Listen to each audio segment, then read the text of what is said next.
నూలు నూలులో శతాబ్దాల గౌరవం, పట్టు పరంపరకు ప్రతీక, సంప్రదాయానికి శాశ్వత చిరునామా సఖీ. నమస్తే, వెల్కమ్ టు సుమన్ టీవీ. నేను మీ సాయి భైరి.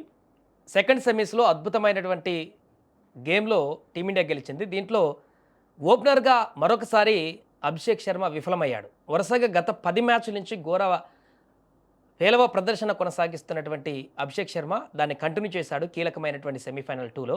మరి ఫైనల్లో అభిషేక్ శర్మని ఉంచాలా లేకుంటే ఓపెనింగ్ ప్లేస్ మార్చాలనే దానికి సంబంధించి చర్చ కొనసాగుతుంది.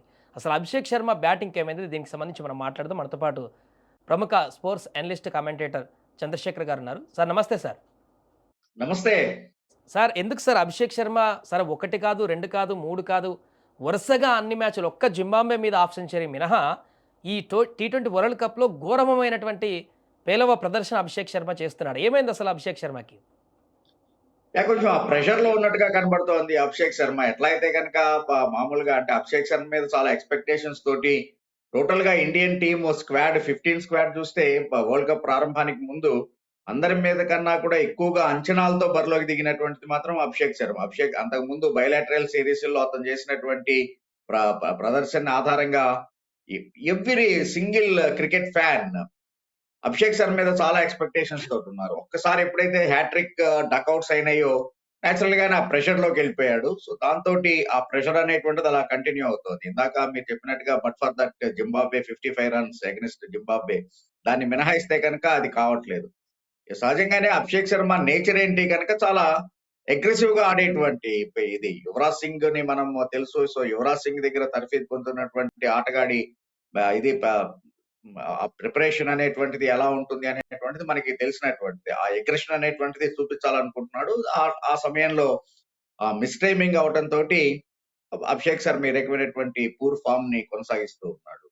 నేచురల్ గానే ప్రతి బాల్ ని కూడా పక్క గ్రౌండ్ లోకి పంపించాలి, ప్రతి బాల్ ని 6 కి పంపించాలి అనేటువంటి నేచర్ తోటి ఉన్నటువంటి ఆ రకమైనటువంటి ప్రిపరేషన్ తో ఉన్నటువంటి అభిషేక్ శర్మకి ఎప్పుడైతే పరుగులు రావట్లేదో ఆటోమేటిక్ గానే రన్స్ అనేటువంటివి అంటే రావట్లేదు. ఆ ప్రెషర్ అనేటువంటిది ఉంటుంది. ఆ ప్రెషర్ ఈవెన్ నిన్న సెమీఫైనల్స్ లో కూడా కొనసాగించి దాని నుంచి బయటికి రావాల్సినటువంటి అవసరం ఉంది. Abhishek Sharma no doubt he's one of the world class batsmen. Left handed అవడం అతనికి యాడెడ్ అడ్వాంటేజ్ అండ్ మంచి వేరియేషన్స్ ఉన్నాయి అతనికి. లెఫ్ట్ సైడ్ ఎంత ఆటోమేటిక్ గా ఫ్లిక్ షాట్ ఆడతాడు. ఈవెన్ యాక్చువల్ గా over the covers in and out shot కూడా లాఫ్టెడ్ షాట్ అతను అంతే ధాటిగా ఆడగలడు. చాలా తక్కువ మంది ఉంటారు క్రికెటర్లు ఈ రకంగా. అంటే both square of the wicket, both sides on side and of side equal గా షాట్స్ కొట్టగలిగినటువంటి ఆ ఎబిలిటీ ఉండి కూడా అభిషేక్ శర్మ ఈ రకమైనటువంటి ఎందుకు అవుతున్నాడు అంటే దానికి కారణం ఏంటంటే అతను ఫేస్ చేస్తున్నటువంటి మెంటల్ ప్రెషర్. దానికి of course even Abhishek Sharma కూడా ఒక ఇంటర్వ్యూలో చాలా క్లియర్ గా చెప్పాడు. అటు కెప్టెన్ సూర్యకుమార్ యాదవ్ కావచ్చు, హెడ్ కోచ్ గంభీర్ కావచ్చు, they given me a freedom. నువ్వు డక్అవుట్ అయినా కూడా నీకేం బాధ లేదు, నీ పొజిషన్ కి వచ్చినటువంటి స్థానానికి వచ్చినటువంటి ఇబ్బంది ఏం లేదు, టీమ్ కంపోజిషన్ లో ప్లేయింగ్ 11 లో అనేటువంటి చెప్పినా కూడా ఎందుకో దాని నుంచి బయటపడలేకపోతూ ఉన్నాడు. సో దాని నుంచి అతను ఖచ్చితంగా బయటపడాల్సినటువంటి అవసరం ఉంది. ఇంకా కాకపోతే ఫైనల్స్ కి అతను ఉంటాడా లేదా అనేటువంటిది డెఫినెట్ గా he will be there in the playing 11. ఎందుకంటే మనకి ఇంకంతకన్నా ఆప్షన్ కూడా లేదు. ఒక టైంలో సంజు శాంసన్ ని కూర్చోబెట్టామనుకున్నాం, లేకపోతే ఇషాన్ కిషన్ ని కూర్చోబెట్టారనుకున్నారు. బట్ ఆ తర్వాత ఇంకంటే ఒక్క రింకు సింగ్ ని మినహాయిస్తే కనుక అభిషేక్ శర్మకి ఇంకొక రీప్లేస్మెంట్ కనబడలేదు. And Rinku Singh is only down the order, lower order batsmen. So కాబట్టి ఒక ఓపెనర్ కి ఇంకొక ఓపెనర్ గా రీప్లేస్మెంట్ కూడా లేదు కాబట్టి అభిషేక్ శర్మని కంటిన్యూ చేయాల్సినటువంటి పరిస్థితి ఉంది. అది కాబట్టి అది టీమ్ మేనేజ్మెంట్ కూడా తెలుసు కాబట్టి అతన్ని కూర్చోబెట్టి కొంచెం కౌన్సిలింగ్ చేయాల్సినటువంటి అవసరం ఉంది. అంటే ఇంకొక ఆప్షన్ కూడా ఉన్నట్టుగా చెప్తున్నారు సార్, కొంతమంది కామెంట్స్ కూడా చూసాను నిన్న. అంటే అభిషేక్ ప్లేస్లో ఇషాన్ కిషాన్ని పంపిస్తే లెఫ్ట్ రైట్ కాంబినేషన్ ఓపెనింగ్ ఉంటుంది సంజు తోటి. మిడిల్ ఆర్డర్లో రింకు ఉంటే మిడిల్ ఆర్డర్లో ఇంకొంచెం స్ట్రాంగ్ అవుతుంది. ఎట్లాగా అభిషేక్ విఫలం అవుతున్నాడు కాబట్టి ఇలా కూడా ట్రై చేయొచ్చు అని చెప్పేసి అంటున్నారు. ఇలా పాసిబుల్ కాదంటారా సార్? అది కరెక్ట్ అబ్బా. ఏదైనా కానీ ఇట్ ఈస్ నథింగ్ బట్ అంటే ఈ ముగ్గురులో డ్రా చేయటమే కదా. అభిషేక్ శర్మ, ఇషాన్ కిషన్ అండ్ సంజు శాంసన్ ముగ్గురులో డ్రా చేయటమే. ఎవరు అనేటువంటిది ఏదో చిన్నప్పుడు మనం ఆడుకునేటప్పుడు ఎవరు మొట్టమొదట కోతకెళ్ళాలి అన్నప్పుడు ఇట్లా ఈ రకంగా చప్పట్లు కొట్టుకొని ఇచ్చేసినటువంటి దానిగానే ఉంటుంది. So Ishan Kishan already opener గా ప్రయత్నం చేశారు. Ishan Kishan was successful and even number 3 లో సక్సెస్ అయినటువంటి పరిస్థితి. సో ఇక్కడ ప్రాబ్లం అంతా కూడా యాక్చువల్ గా అభిషేక్ శర్మ మీదే ఉంది. సో అభిషేక్ శర్మని పోనీ అంటే సంజు శాంసన్ నెంబర్ 3 లో కూడా చాలా బాగా ఆడతాడు కాబట్టి నెంబర్ 3 లో సంజు శాంసన్ ని పంపిద్దామా అంటే మళ్ళీ అగైన్ లెఫ్ట్ హ్యాండెడ్ బ్యాట్స్మెన్ ఉంటారు. అలాగా కాకుండా లెఫ్ట్ అండ్ రైట్ కాంబినేషన్ కావాలి అనేటువంటిది అది. And more over it is proved super 8 లో అక్కడను. సో అందుకని ఆ కాంబినేషన్ ని మార్చేటువంటి అవకాశం లేదు. సో అట్లాంటప్పుడు ఆ లెఫ్ట్ అండ్ రైట్ ని కంటిన్యూ చేస్తూ కనుక చేసేట్లయితే ఆల్రెడీ యాజ్ ఎన్ ఓపెనర్ గా వచ్చే ఇబ్బంది పడుతున్నటువంటి అభిషేక్ శర్మని ఎప్పుడైతే ఆ స్థానాన్ని డౌన్ ద లైన్ చేశారో మరింత అతను ఇన్‌కంఫర్ట్ ఫీల్ అయ్యేటువంటి అవకాశం ఉంటుంది. సో ఆ ప్రయోగం కూడా చేసే అవకాశం లేదు to the best of my knowledge. Same అదే అభిషేక్ శర్మ అండ్ సంజు శాంసనే కొనసాగాలి.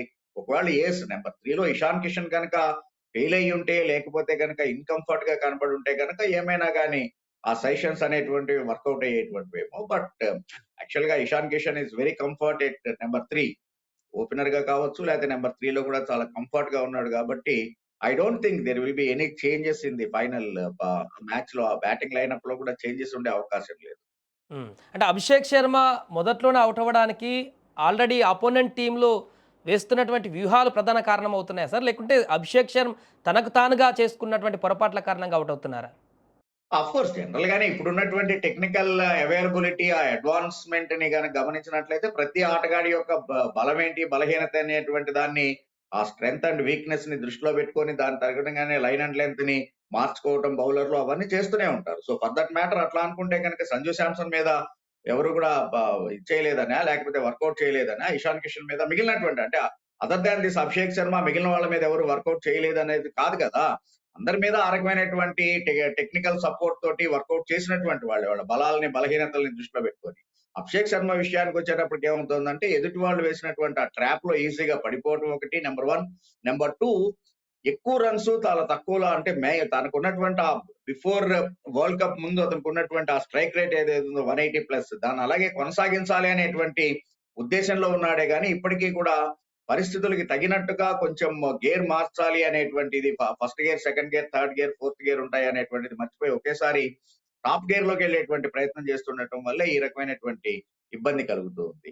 అంటే సో దాని నుంచి సాధారణంగా అతను బయటపడాలి గానీ అభిషేక్‌కి అదర్‌వైజ్ ఏదో పక్కన వాళ్ళ ట్రాప్ లో పడుతున్నాడు అనేటువంటి దాన్ని చెప్పుకుంటే యెస్ నిజంగానే he is falling in the trap. అంటే సార్ అభిషేక్‌కి అంటే పైనుంచి గైడ్‌లైన్స్ వస్తున్నాయా? లేకుంటే నువ్వు వెళ్ళినావంటే 6 ఓవర్స్‌లోనే దంచేసి రావాలి. లేకుంటే హిట్ అండ్ ఔట్ రావాలని చెప్పేసి చెప్తున్నారా? ఎందుకంత హడావుడిగా అంటే కంటిన్యూగా ఫెయిల్ అవుతున్నా కూడా ఎందుకు హడావుడిగా ఆడాల్సిన పరిస్థితి? కొంత స్ట్రైక్ రొటేషన్ లాగానో కొద్దిసేపు నిలబడేటువంటి ప్రయత్నం ఎందుకు చేయలేకపోతున్నారు? అదే ఇక్కడ అతనికి అంత క్లియర్ ఒక కంఫర్ట్ జోన్ ని టీమ్ మేనేజ్మెంట్ క్రియేట్ చేసిన తర్వాత కూడా అంటే నువ్వు డకౌట్ అయినా కూడా నీకు ప్రాబ్లం లేదు, నీ స్థానానికి ఎటువంటి ఢోకా లేదు అనేటువంటి అంత కంఫర్ట్ జోన్ లో పెట్టిన తర్వాత కూడా అభిషేక్ శర్మ ఈ రకంగా ఫెయిల్ అవుతున్నాడు అంటే అతని మెంటల్ ఇది ఎంత ఉంది అనేటువంటిది, ఆ స్టెబిలిటీనెస్ ఎంత ఉంది అనేటువంటిది మనం ఇక్కడ అర్థం చేసుకోవాలి. కానీ టీమ్ మేనేజ్మెంట్ ని మనం తప్పు పట్టాల్సినటువంటి అవసరం లేదు. అదే ఇంకొకళ్ళు అయితే కనుక ఈ పాటికి ఎప్పుడో పక్కన కూర్చోబెట్టేవాళ్ళు. బట్ అభిషేక్ శర్మ మీద ఉన్నటువంటి కాన్ఫిడెన్స్ తోటి అతను అలా కంటిన్యూ చేస్తూ ఉన్నారు. అంటే ఒక రిస్క్ తీసుకుంటున్నారు. టాస్ కి ముందే టీమిండియా డిసైడ్ అయిపోతుంది. We are playing with 10. ఒకవేళ అభిషేక్ శర్మ కనుక తగిలేట్లయితే దట్ విల్ బి బోనస్ అనేటువంటి ఒక ప్రిపరేషన్ లోకే టీమిండియా వచ్చింది అంటే అర్థం చేసుకోవచ్చు. తనకి తను మార్చుకోవాల్సిన అవసరం ఉంది గానీ టీమ్ మేనేజ్మెంట్ నుంచి అతనికి ఎటువంటి బ్యాకప్ లేదనేటువంటిది మాత్రం అబద్ధం. Right sir. Thank you. Thank you so much.